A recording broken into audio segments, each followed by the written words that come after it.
হামজা শমীর মতো বাংলাদেশ একজন বড় মাপের ফুটবলার পেতে যাচ্ছে নীলো ভ্যান্ডারকে।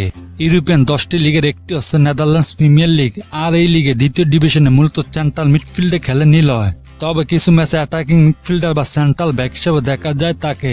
ইউরোপিয়ান লিগে খেলা হামজা চৌধুরীর মতো নীলো ভ্যান্ডার একজন বড় তারকা। ফিলাডেলফিয়ার হয়ে দুর্দান্ত পারফরমেন্স করে যাচ্ছেন কুইন সুলিভানের ছোট দুই ভাই রোনাল্ড ও ডেকলাইন সুলিভান। হাতে গোনা দুই একটি ম্যাচ ছাড়া প্রতিটি ম্যাচে গোলের দেখা পাচ্ছেন তারা। রোনাল্ড সুলিভানের দ্রুত ফেলে আমাদের স্টেকের সমস্যা অনেকটাই সমাধান সম্ভব। এই মুহূর্তের চাইতে ব্যাটার নেই, সে ভালো অবস্থানে আছে। কাভান সুলিভানের মূর্তি ভালো বলা যায়। জায়ান হাকিমকে খুব দ্রুত পেতে চায় বাংলাদেশ ফুটবল ফেডারেশন। ইতিমধ্যে তার সব ডকুমেন্টস এসে পৌঁছেছে বাফুফে সিনিয়র সহ সভাপতি ইমরুল হাসানের কাছে।